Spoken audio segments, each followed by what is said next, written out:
Eu gostaria de fazer uma pergunta a todos. Todos vocês que estão ouvindo a mensagem, quantos de vocês que estão aqui nessa noite, ouvindo a mensagem, que já teve uma experiência, talvez numa igreja, no presídio, numa casa de recuperação, ou até mesmo na rua, já aceitou Jesus alguma vez? Aceitei. Levanta a mão, por favor. Quantos já teve essa experiência de pelo menos uma vez na sua vida aceitar Jesus?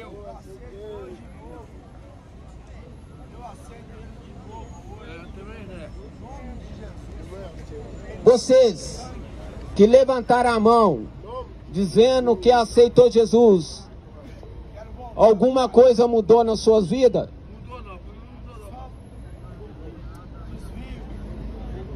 Porque aceitar Jesus não é bíblico. Por isso que nada mudou nas suas vidas. Esse evangelho de aceitar Jesus, ele não é um evangelho bíblico.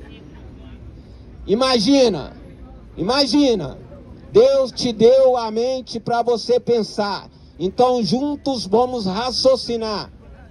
Um Deus 3 vezes santo, glorioso, todo-poderoso, implorando para um pecador sujo, imundo, um cachorro morto, um verme, aceitar ele. Contraditório, não? Todos nós, pecadores, escravos do pecado, que temos que nos humilhar, nos prostrar, clamar, chorar, implorar, para que Jesus possa nos aceitar. Por meio do nosso arrependimento de pecado, por meio da fé que vem de Cristo Jesus. E era esse entendimento que eu gostaria de compartilhar logo de início para você que uma vez aceitou Jesus e nada mudou, e acredito que não existe mais chance para você. Hoje Deus está te chamando ao arrependimento, uma verdadeira transformação, um verdadeiro arrependimento, onde que você vai crer que o sacrifício de Jesus ali na cruz foi justamente para que você possa se arrepender dos seus pecados. Porque se você pudesse fazer algo para encontrar salvação, não teria necessidade de Cristo morrer na cruz para que você pudesse ser limpo dos seus pecados. E Efésios 2:8 vai dizer: pela graça sois salvos por meio da fé. Isso não vem de vós, nem a fé que vocês acham que vocês têm vem de vocês. Tudo vem de Deus. A fé vem de Deus. A fé vem de Cristo Jesus. Pela graça sois salvos por meio da fé. Isso não vem de vós, é um dom de Deus. É um milagre de Deus para salvar a alma do pecador, e nem das obras. Não pensa que fazendo boas obras, distribuindo marmita, dando pão, levando roupa, vai salvar ninguém. Não existe nada que o ser humano pode fazer para ser salvo. Senão Cristo não precisaria morrer na cruz para salvar os pecadores. Nem das obras para que ninguém se glorie. Toda a glória só pertence a Deus. Já que vocês têm esse entendimento, hoje orando o Senhor, pedindo sabedoria para que por meio do seu Espírito Santo pudesse me dar uma palavra para compartilhar com vocês. E a palavra que o Senhor me deu, ela se encontra no livro de Marcos, capítulo 4, que é uma parábola que Jesus pregou para uma multidão, mas a maioria daquela multidão não entendeu. E provavelmente vai ser isso que vai acontecer aqui hoje. Aleluia, glória a Deus.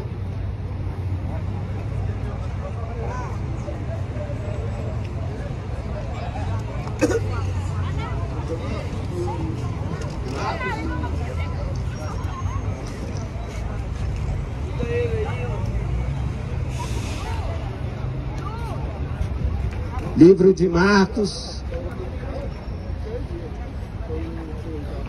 capítulo 4, versículo 2.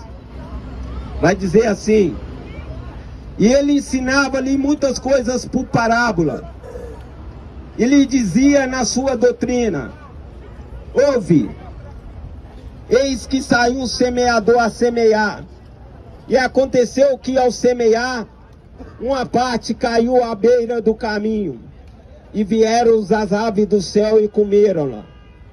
E caiu uma parte em terreno pedregoso, onde não havia muita terra, e logo brotou, porque não havia terra profunda.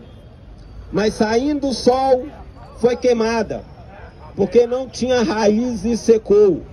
E outra parte caiu entre os espinhos, cresceram, sufocaram-no e não deu fruto. E outra caiu em boa terra e produziu fruto, que cresceram e aumentaram e produziu uns 30, outros 60 e alguns 100. E disse-lhe: quem tem ouvido para ouvir, que ouça. Estando ele a só, os que estavam junto dele com os 12 perguntaram acerca da parábola. E disse-lhe: a vós é concedido conhecer o mistério do reino de Deus, mas os de fora todas as coisas são apresentadas por parábolas, para que vendo eles possam ver e não percebam, e ouvindo eles possam ouvir e não entendam, para que qualquer momento eles não se convertam dos seus pecados e seja perdoado. E disse-lhe: vocês não entendeis essa parábola? Como podes entender as outras parábolas? O semeador semeia a palavra. Jesus explicando a parábola para os seus discípulos. O semeador semeia a palavra. Estes são os que estão à beira do caminho, em que a palavra é semeada, mas ouvindo imediatamente vem Satanás e tira a palavra que foi semeada no seu coração. E da mesma forma são os semeados em lugares pedregosos, os quais, ouvindo a palavra, imediatamente recebem com alegria, mas não tem raiz em si mesmo. E então dura por algum tempo, e depois, sobrevindo a aflição e a perseguição por causa da palavra, imediatamente se escandalizaram. E os que foram semeados entre os espinhos, esses ouvem a palavra, e os cuidados deste mundo, e o engano da riqueza, e as ambições das demais coisas, sufocaram a palavra, e ela se torne frutífera. Mas os que foram semeados em boa terra, os que ouvem a palavra, a recebem, ela produz fruto, alguns 30, outros 60 e outros 100.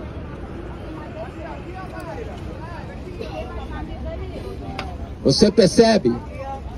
Só basta olhar ao redor que você vai ver. Por que Jesus falou desses 4 tipos de terra? Que a palavra foi semeada e somente um deu fruto. Exatamente por causa disso. Tá vendo? Tá tendo uma doação ali de marmita. Grande parte dessas terras é a que está indo priorizar o alimento. Onde que ele recebe aquele alimento e continua confortável numa situação desconfortável. É a palavra que é semeada no meio, na beira do caminho, mas logo Satanás vem e rouba a palavra. Por que rouba? Porque não tem fé, porque não quer ouvir, não quer escutar, não quer crer, mesmo vendo pessoas que teve a vida transformada pelo poder do Evangelho, eles não crê. Por que não crê? Porque o Deus desse século, Satanás, cegou o entendimento dos incrédulos e eles não querem crer. Satanás traz um alimento, uma migalha que não é nada comparado com a palavra de Deus e rouba a palavra do coração dele. Essa é uma parte das pessoas que a palavra está sendo semeada agora. A outra parte é os lugares pedregosos. E a maioria que está aqui, grande parte, são esses lugares pedregosos, onde que está ouvindo a palavra, vai receber com alegria, mas não tem raiz em si mesmo. E nada que não tem raiz por si mesmo, ela não pode crescer e não pode dar fruto. Quantas pessoas que tomou a decisão de aproximar de Deus, mas sempre queria fazer as coisas do seu jeito, nunca se sujeitou à palavra de Deus, nunca se sujeitou a Cristo. E sendo assim, decidiu fazer as coisas por si próprio e não ficou firme. Então, quando vem a perseguição, a dificuldade, as lutas, não quer saber mais de Deus. E mais uma vez se torna infrutífera. E outra parte de vocês que estão ouvindo é aquela que cai no meio dos espinhos, que recebe a palavra, mas logo vindo os cuidados dessa vida, o engano pela riqueza e as ambições pelas coisas, sufoca a palavra, porque acha que pode caminhar com Cristo fazendo as suas vontades, porque acha que pode caminhar com Cristo fazendo o que você quer. Jesus Cristo vai dizer em Lucas 14, aquele que não aborrecer pai, mãe, tio, sobrinho, irmã, todos, e até ele mesmo, não é digno de ser o meu discípulo. Aquele que não negar a ti mesmo, tomar a sua cruz e me seguir, não é digno de ser meu discípulo. E a maioria de vocês que se enquadra nesse lugar que foi semeada, que caiu entre os espinhos, o desejo da sua carne, os seus sonhos, os seus objetivos, sufoca a palavra e ela se torna infrutífera. Mas acreditamos, é esse o motivo que estamos aqui hoje. Nós não estamos aqui porque nós somos bonzinhos. Não existe nada de bom em nós. Não existe nada em bom em nenhum de nós. O motivo pelo qual nós estamos aqui, porque acreditamos que entre essas 4 partes que é semeada a palavra, vai ter a terra fértil. Amém. Aquela que vai receber a palavra, ela vai germinar, vai brotar e vai crescer como se fosse a árvore plantada junto aos rios, onde as suas raízes vai ter as águas e ela vai dar fruto 30, 60 e 100 por 1. Mas para isso acontecer, tem uma condição. Muito se fala no amor incondicional de Deus. Mas para ter o amor de Deus, tem condições. E qual que é essa condição, pregador? Explica para nós. Arrependimento de pecado. Fé e arrependimento. Clamar a Jesus para que possa te dar fé, para que por meio da fé que vem de Jesus Cristo, você se arrepender dos seus pecados, implorar por misericórdia e suplicar pela misericórdia de Deus para que você possa ser salvo. Eu gostaria de fazer uma reflexão. Você ficaria ofendido se um amigo te procurasse somente para te pedir ou quando ele precisava de você? Não, eu não. Eu posso falar, então? Qual foi a última vez que você foi a Deus, não para pedir, esperando receber, mas sim pelo que Ele fez? Sacrificou o seu filho para que você possa se arrepender dos seus pecados. Sabe qual que é o problema? Que a maioria das pessoas busca Deus fervorosamente, como se Deus fosse o Papai Noel, com a única esperança de Deus colocar o presente debaixo da sua árvore de Natal. Mas eu vou te falar uma coisa e pode acreditar que é verdade. Deus não vai realizar seus sonhos. Deus não vai fazer a sua vontade.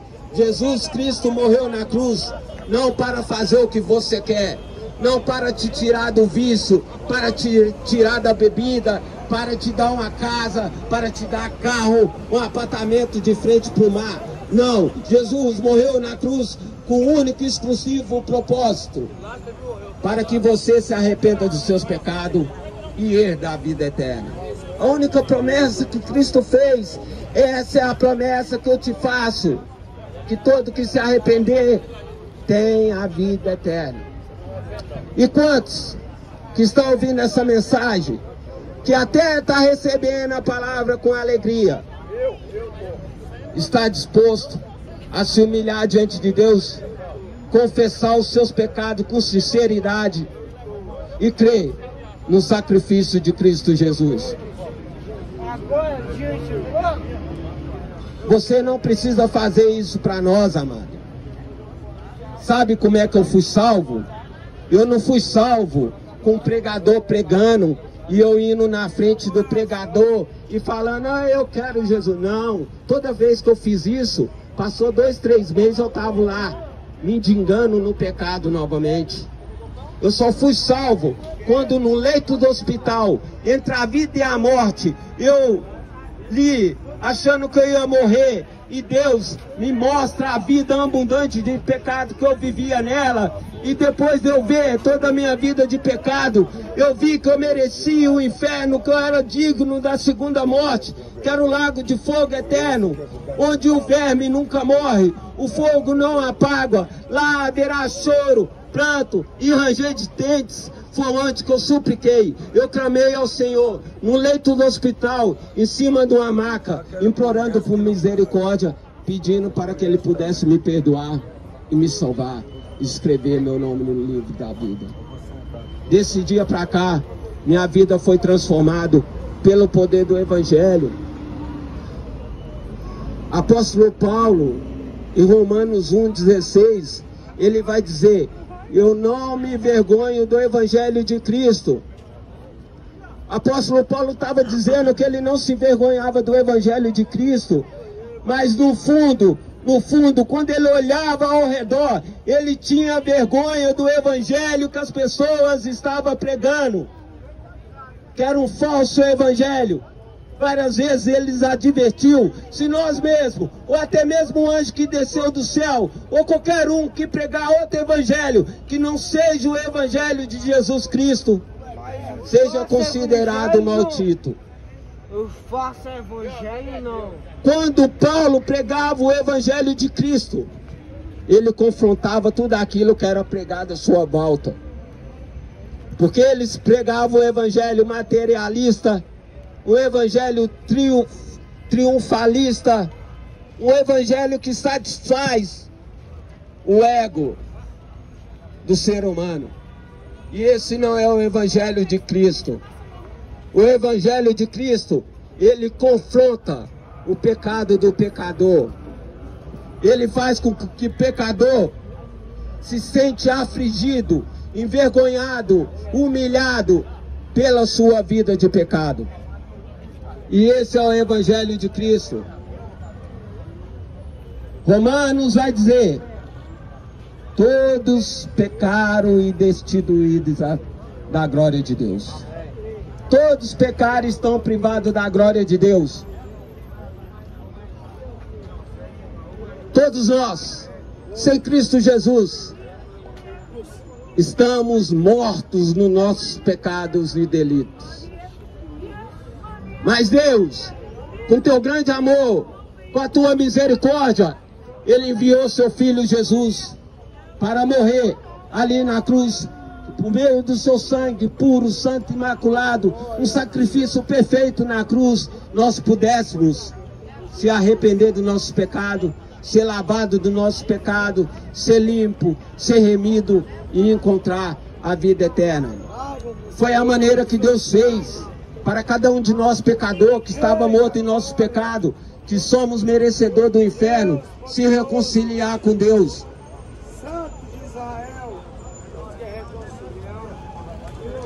Mas só que a Bíblia é bem clara. A Bíblia é bem clara. No mesmo capítulo que fala que Deus amou tanto o mundo, no versículo 36 vai dizer: aquele que crê no Filho tem a vida eterna, mas aquele que não crê no Filho não tem a vida, e a ira de Deus permanece sobre ele. A ira de Deus permanece sobre todos aqueles que não crê no sacrifício de Cristo e não se arrepende dos seus pecados.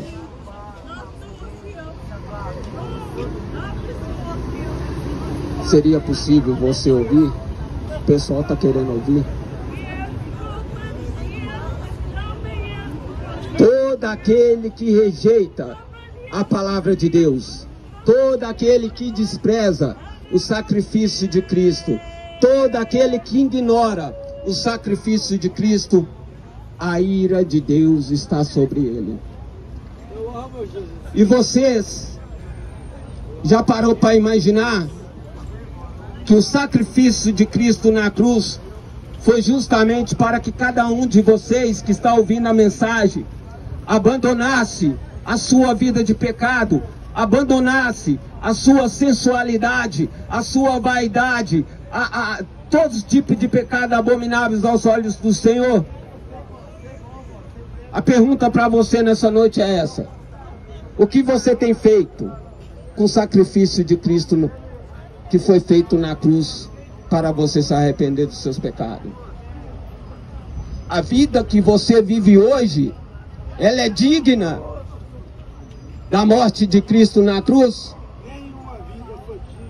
Se não for, se você não vive hoje de forma digna do nome do Senhor ser glorificado na sua vida, a Bíblia manda você se arrepender, ou você vai experimentar a ira de Deus.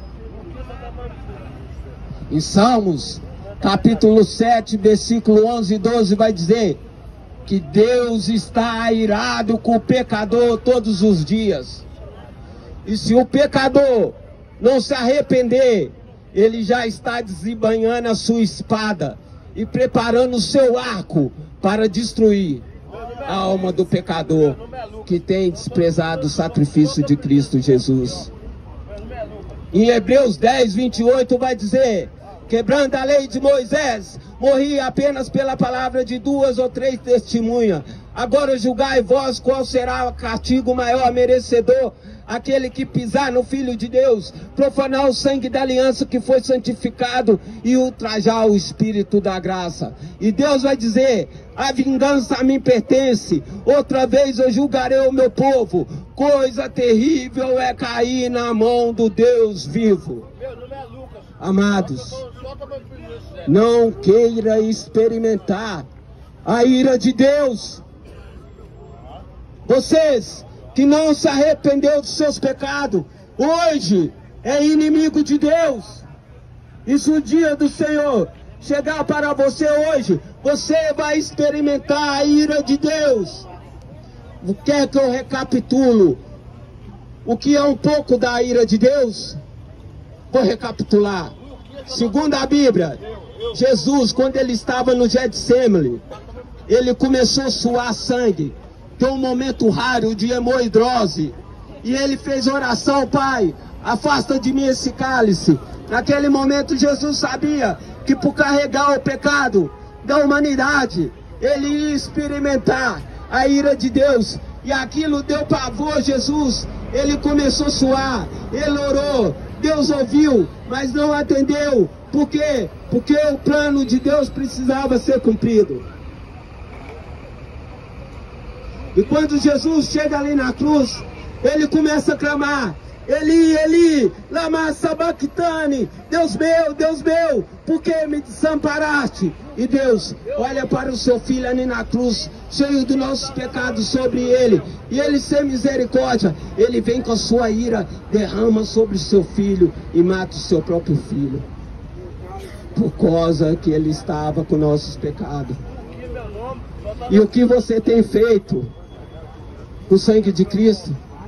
Você acha que aquele que não poupou seu filho por carregar nossos pecados, ele vai poupar você? Ele vai poupar você? Ele vai poupar você? Não, não se engana. O inferno, ele não foi criado para quem pecou. O inferno foi criado para quem não se arrependeu e não creu no sacrifício de Cristo. Se hoje a sua vida não é digna do sacrifício de Cristo, você precisa se arrepender. O dia do nosso aniversário, todo mundo sabe. Quantos aqui sabem o dia do seu aniversário? Pode levantar a mão? Quantos sabem a data do seu aniversário? Mas o dia da sua morte, você sabe? O dia da sua morte pertence a Deus. E se hoje você morrer nos seus pecados, nos seus delitos, você vai receber a ira de Deus e vai ser lançado num lago de fogo eterno. Haverá choro, pranto e ranger de dentes. E hoje Deus está te chamando ao arrependimento. Hoje Deus está te dando uma última oportunidade, talvez. Possa ser que Ele te dá outra, não sei. Mas eu não deixava passar batido. Porque se eu tivesse aqui prometendo vocês que vocês iam vir aqui, ia receber uma oração e tudo ia mudar na sua vida, tava todo mundo aqui na frente. Porque quer sempre ver em Jesus um escape para fugir dos seus problemas. Sempre ver em Jesus um escape para realizar os seus desejos. Como se Jesus fosse o gênio da lâmpada mágica. E esquece de buscar a Cristo pela motivação correta. Eu falei, vou repetir. Se você tivesse um amigo que só te procurasse para te pedir quando precisava, não pela amizade, não pela o companheirismo, isso não te magoaria? Isso não te entristeceria? Porque a maioria de vocês só busca a Deus para pedir, não pelo que Ele fez, não pelo sacrifício do seu filho. Toda vez que você aproxima de Deus ou tenta aproximar de Deus, com a intenção errada, você está desprezando o sacrifício de Cristo Jesus. E hoje Deus está te chamando ao arrependimento. Lembra, todos vocês que não se humilhou diante de Deus, não diante do homem, e não se arrependeu dos seus pecados, vocês continuam sendo inimigo de Deus. Aproveita hoje essa oportunidade, crê no sacrifício de Cristo e se arrependa dos seus pecados. Deus está querendo te salvar. Deus está querendo te salvar.